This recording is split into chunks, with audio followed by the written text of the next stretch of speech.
বাংলাদেশে ফ্যাসিবাদ প্রথম কায়েম করেছিল 40,000 মানুষকে খুন করে বলছিল কোথায় আজ সিরাজ শিকদার। সিরাজ শিকদার ধৃত পালাতে গিয়ে নিহত, আসলে কিন্তু সিরাজ শিকদারকে বুকে গুলি করা হয়েছিল, পালাতে গিয়ে বুকে গুলি হতে পারে না। সেকেন্ড, এই 40,000 পর 6.5 লক্ষ মানুষকে জীবন দিতে হয়েছিল দুর্ভিক্ষে।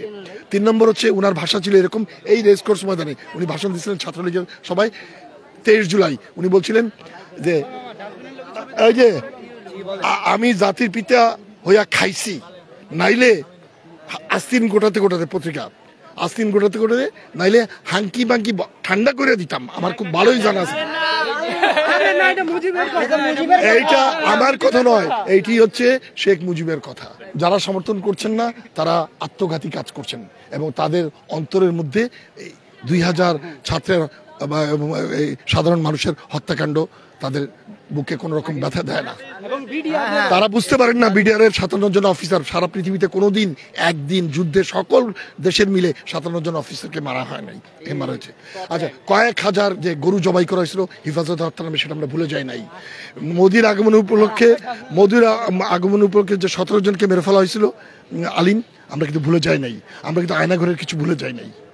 আর আমি কিন্তু ব্যক্তিগতভাবে আমার উপরে প্রচন্ড আক্রমণ, কিল ঘুষির চোটা, আমার নাক মুখ ফুলে গেছিল, আমি কিন্তু সেটা ভুলে যাই নাই। আমি কিন্তু ভুলে যাই না আমি ঢাকা বিশ্ববিদ্যালয় থেকে 2 বার বহিষ্কৃত হয়েছি, ফোর্স লিভ। আমি কিন্তু ভুলে যাই নাই আমার ডাক্তার পুত্র মার খেয়েছে। আমি কিন্তু ভুলে যাই না আমার স্ত্রীকে 6 বার বদলি করা হয়েছে। আমি কিন্তু ভুলে যাই নাই যে আমাকে এই স্পেশাল রুমে ট্রেন নেওয়া হয়েছে, ডিজিএফআই আমার চলে গেছে। আমি বাসা থেকে পালিয়ে থাকছি গত বছরটা আমি সাগর পাড়ে কারোর সঙ্গে আমি যোগাযোগ করছিলাম, সেটা ধরা পড়ে যাওয়ার পর আমাকে পালিয়ে থাকতে হয়েছিল। শেখ হাসিনা বাংলাদেশ যেটা করতে capital punishment, she should be hanged. পৃথিবীর কোনো আমি নাম বলি, সেটা হচ্ছে হিটলারকে মাফ করেন, হিটলার আত্মহত্যা করে বাঁচছে, কিন্তু তার ফ্যাসিবাদী পার্টিকে নাজি পার্টিকে নিষিদ্ধ করা হয়েছে। যারা ইটালিতে মুসোলিনির বেনিটো মুসোলিনি পার্টিকে ফ্যাসিস্ট পার্টিকে নিষিদ্ধ করা হয়েছে। নিকোলাই চাউসেস্কু রোমানিয়ার, তাকে আর তার বউ পালাই গেছিল, তাদের সুইফট রিভলিউশনের পর তাদেরকে 2 জনকে অন্য শহরে ধরতে পারছে, ধরার পর 2 জনকে ফায়ারিং স্কোয়াডে মেরে ফেলা হয়েছে। কিউবার বাতিস্তা পালিয়ে গেছিল, কিন্তু তার বাকি সবাই সাঙ্গভঙ্গকে 2 মাসের মধ্যে ফিদেল কাস্ট্রো ফায়ারিং স্কোয়াডে মেরে ফেলছে। আচ্ছা, সিরিয়ায় 1 মাসের মধ্যে সমাধান হয়েছে। ইরানের শাহ এক্সাইলে গিয়ে মৃত্যুবরণ করতে হয়েছে, এর নাম কি বলে, জেনারেল ফ্রাঙ্কো জেলের মধ্যে পচে মরতে হয়েছে। পেনোশে চিলির, তাকেও সেভাবে মরতে হয়েছে। একটি উদাহরণ সালাদার, তাকে সেভাবে যেতে হয়েছে। একটি উদাহরণ যদি কেউ আমাকে দেখাতে পারে যে সারা পৃথিবীতে কোনো দিন এরকম ফ্যাসিস্ট খুনিকে কেউ মাফ করছে। এখন আমাদের এক ধরনের ন্যাকামি শুরু হয়েছে, যদি উনি অনুতপ্ত হলে আলাদা কথা, যদি লজ্জা পায় তাহলে আলাদা কথা।